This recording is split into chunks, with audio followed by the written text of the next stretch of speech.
Thank you so much, Papa.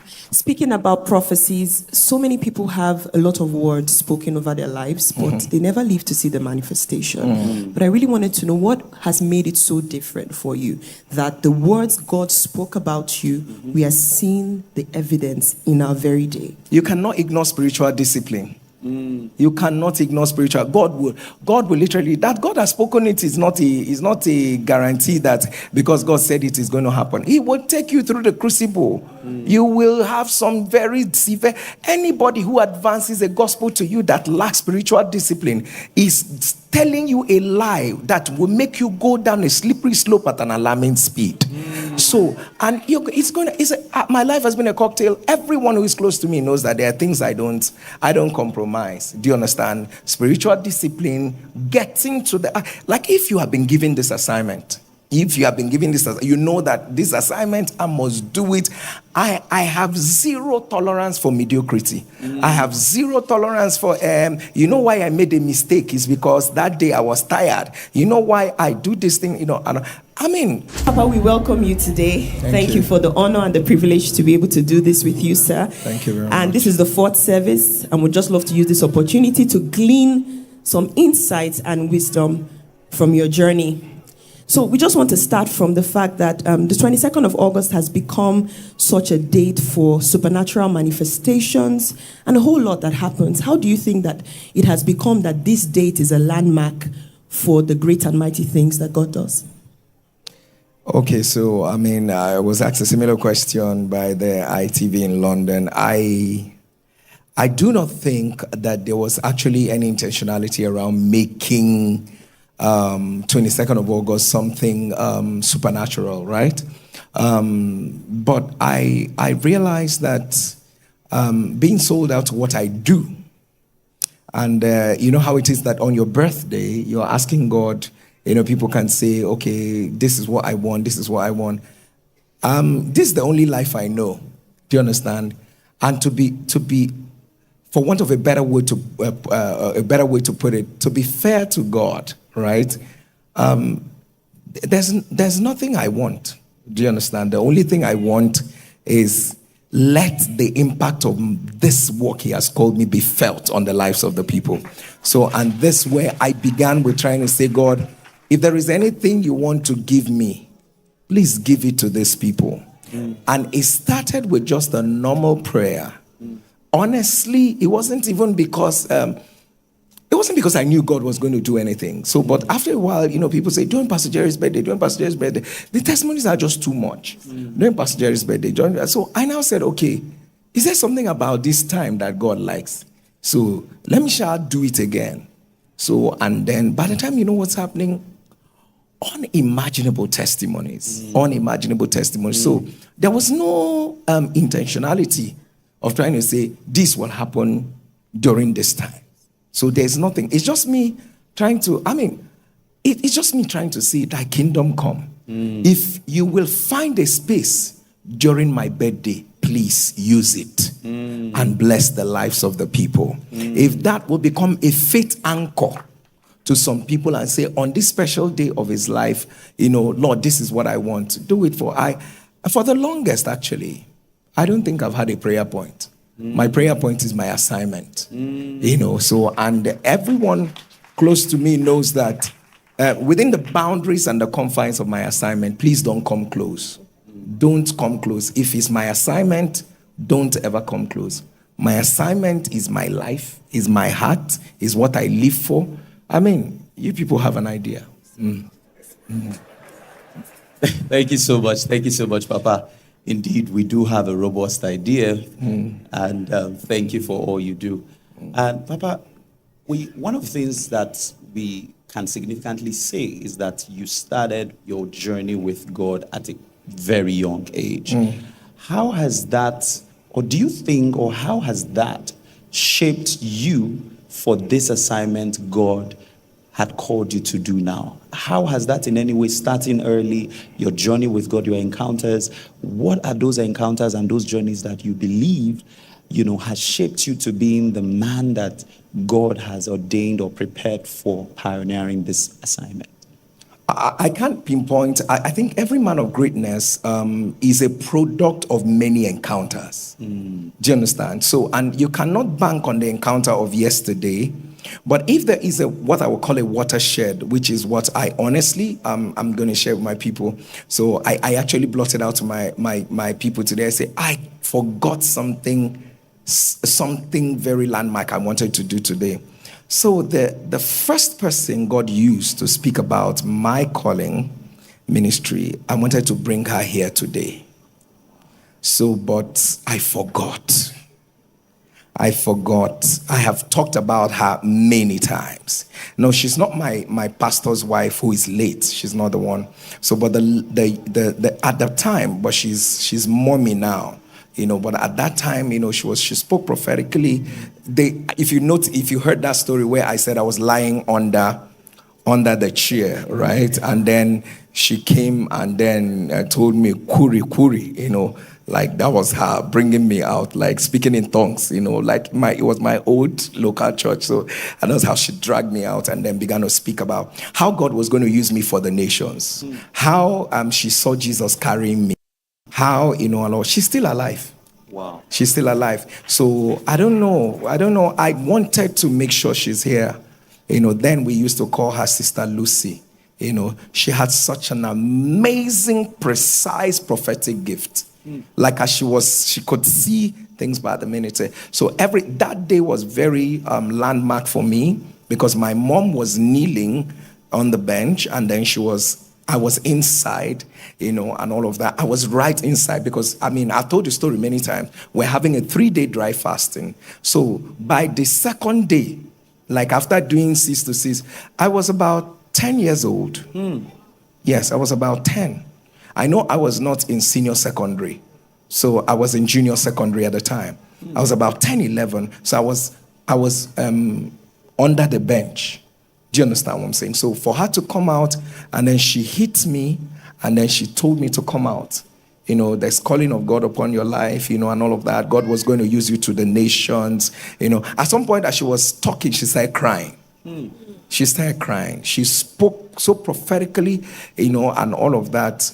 I'm not sure, but I knew she said very strong things on that day. It's been many years, but she spoke, At some point, she brought me out and told the entire church to pray for me, And she literally said they should mark her words.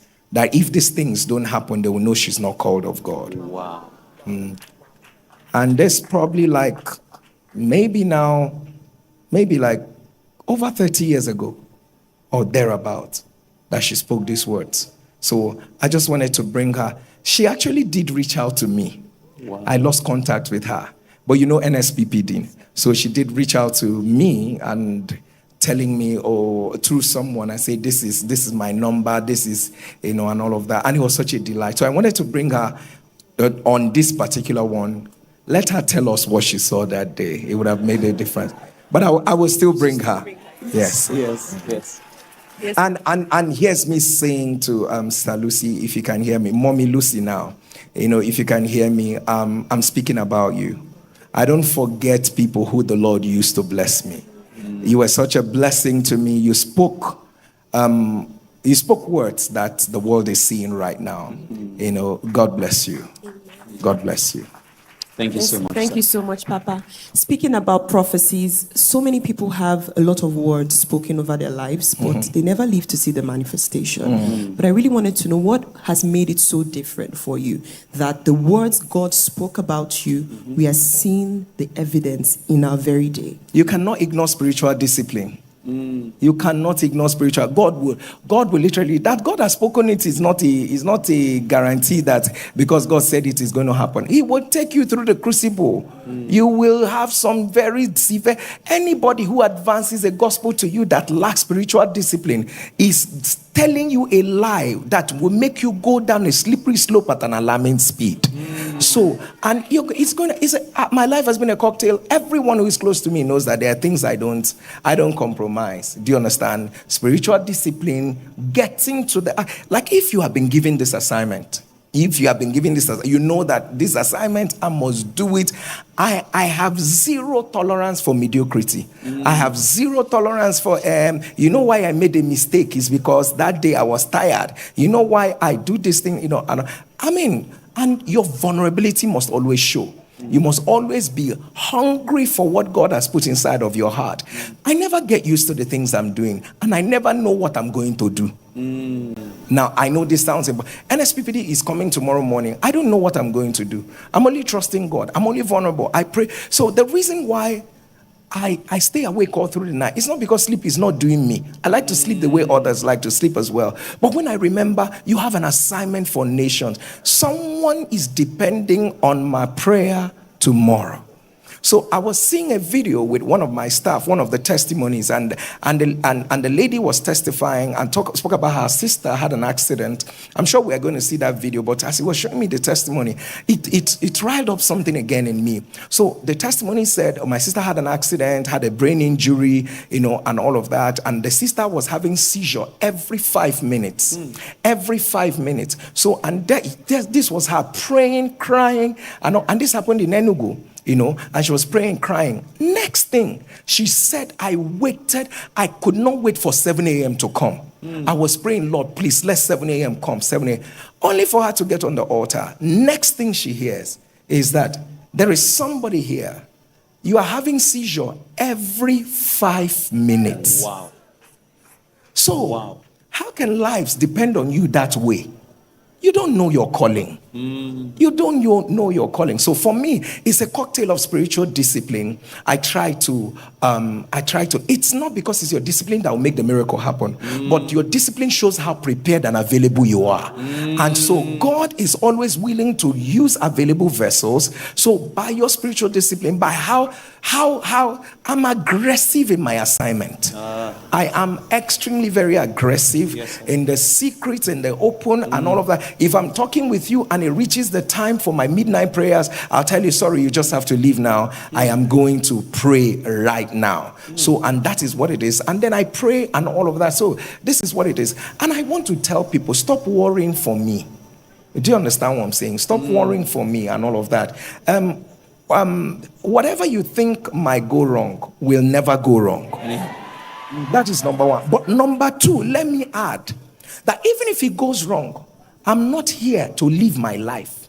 I'm here to live the life of He that sent me. So, and the only way I want to die is die doing the work of God. That's the only way I want to die. So if the work of God will kill me, shikina. So, and that's it. So all of these things are cocktails of spiritual discipline. So being able to focus on and there are days I keep saying to God, maybe you can take away this burden. I hate to see people hurt.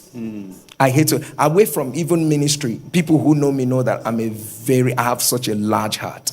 I don't know, but you know how your compassion wells up. So I'm that kind of person.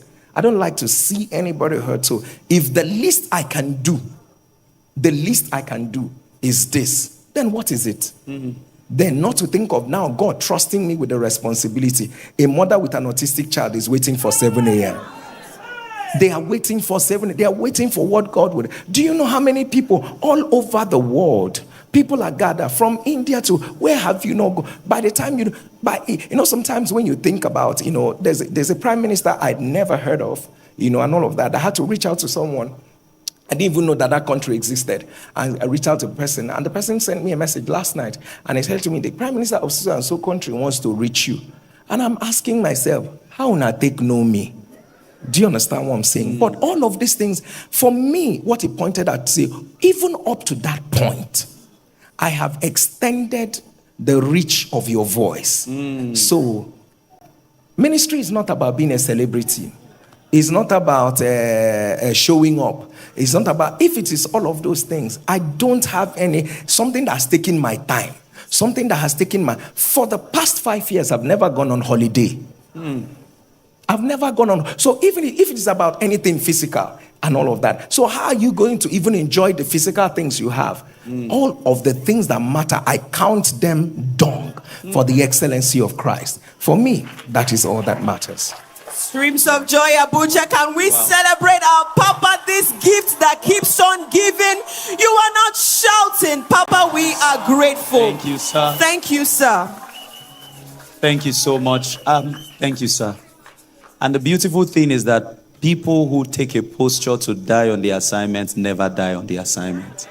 So we are excited. It's a good place, and we celebrate your heart for that. But before we leave, because we can keep drinking and drinking the well of wisdom, we want to know, do you have any words that you think within the last 1 year, looking at this year, counting a new year, looking back from your last birthday till now, are there lessons you would say you've learned so far that you would want us to know, you would want to share to us, that we should run with for this season?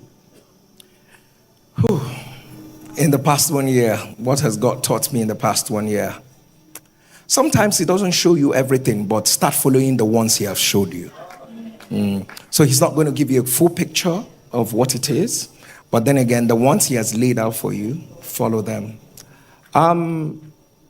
Never try to validate your assignment by the applause. So, and this is me saying to everyone who is coming up in ministry, and even if you are not applauded, believe what He told you. So, if someone can sit back and say, oh, Pastor, you have been applauded all over the world. But I want to say to someone that even if you're not applauded, believe what He told you. And I want to say to anyone, never second guess the voice of God.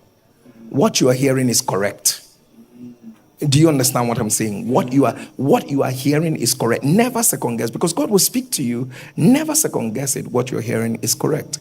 And the truth of the matter is that let God choose your people for you. Everybody that loves you must not assess you. Let God choose your people for you. Let God choose who will be. And no matter what happens, whether you feel like you have failed God, or you're right with God, or you're good with God, or you're not in a good place with God, understand that He needs you in His presence more than what you have done wrong. So, which is very key. He needs you in His presence. Don't say, oh God, because of this, I cannot. And I want you to understand, and this is what I keep saying, don't ever imagine that the seasons where you became lazy or quiet, other people are lazy. So, the moment you decided to relax and misbehave, other people are working on their destiny. So as we speak, there are people who go tonight and go back and pray. As we speak, there are people who are going to go back tonight and they are going to sleep. So I want you to know, every time you're sleeping, somebody is working. Don't come out tomorrow and look at their evidence and say, but why are they having this? But what you don't know is that you never did what they did. So, which is very critical. And I also want everybody to realize that in this season, God will always use the available. There's no end to how God will use a man that is available. There's no end. Once you are available, Lord, I am available. I want you to, and let me also say this, you do not have a blueprint of how God is going to do, or what God will do with your life for your new season. I know you know what He has done in the former season, but you don't have an idea what the blueprints God is going to use for the new season. So all you need to do is to say, Lord, whatever you want, yes, sir. However you want it, yes, sir. And I want to also reiterate that the voice of God should be the loudest in your life. The voice of God should be the loudest in your life. I know what I'm saying looks like cliche, but the voice of God should be the loudest in your life. Within this year, we have had outreaches where we felt like, are we going to do this outreach? Maybe we should cancel it. And the Holy Spirit said, go ahead and do the outreach. I'm going with it. And my people know that once I say God is on this matter, let us go and do it. Everything simply aligned. And I also want to say that, I don't know, I can go on and on, because the next thing I'm going to say is going to introduce, I know it sounds very simple, but never lose your joy. Yes, never lose your joy. Never lose your joy. Joy is very beautiful. Joy is very beautiful. And that's why the devil will keep attacking you. When you lose your joy, you leak spiritual energy. Do you understand? When you lose your joy, you lose a whole lot of the things that now the peace of God that passeth all understanding, that is supposed to rule and guard your heart, is going to find expression in an atmosphere of joy. So, and it is with joy that will draw from the well of salvation. So no matter what happens, make yourself a promise: I will not lose my joy. And joy is not joy until it finds expression in negative situations. So you never can say, I'm a very joyful person. What makes you joyful? When there are no negative situations around you. But when you can be in the middle of a negative situation and you say, I know my Redeemer liveth. That is what it is. And one thing this past year has taught me is that most of the answers that you seek today had been given by God years ago.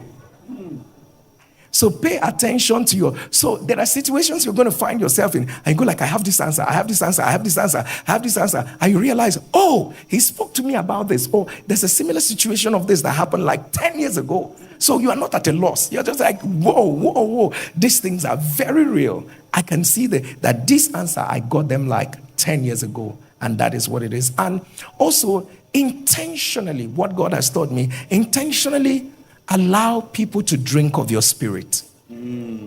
Intentionally allow people to drink of your spirit and all of that. So, and that's what I have done this past 1 year. And yes, I've done it this past 1 year. So I know that standing in front of God, sitting in front of God's people, I have hit both of you hard the most. Not the most, but I've hit you hard. So, and this is me trying to say that you people will be that thing. You don't look up as I'm not, as much as God is doing a great work in my spirit, but when I look at you people, I want you to be like me. Yes, sir. So when I see that thing that I believe that this is not me, I will hammer on it. I will shout about it. I will keep quiet with you people for 2 days, and then after that you will come full circle. So, and that's also one thing that God has taught me in this. And like always, in the past 1 year, laugh at everything. Laugh at good things. Laugh at yourself. Laugh at. I love to laugh. So that's also one thing in the past 1 year. I love to laugh. And I love to be around happy people. Yes, happy people. And basically, I could go on and on. Do you still want me to go on? Thank you so much. I mean, for us, we wouldn't want to stop, but for the want of time. But in the spirit of you wanting to laugh, we want to do a few icebreakers.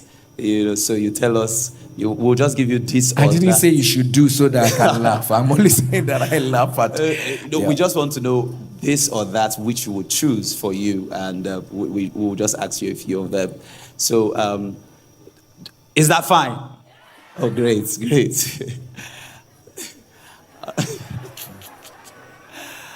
It's not serious. Okay, Papa, would you like to swallow or to eat rice? Swallow or rice? Swallow or rice? I honestly haven't swallowed this year. Wow. Yes. Wow. Swallow or rice? I'm not a food person, actually.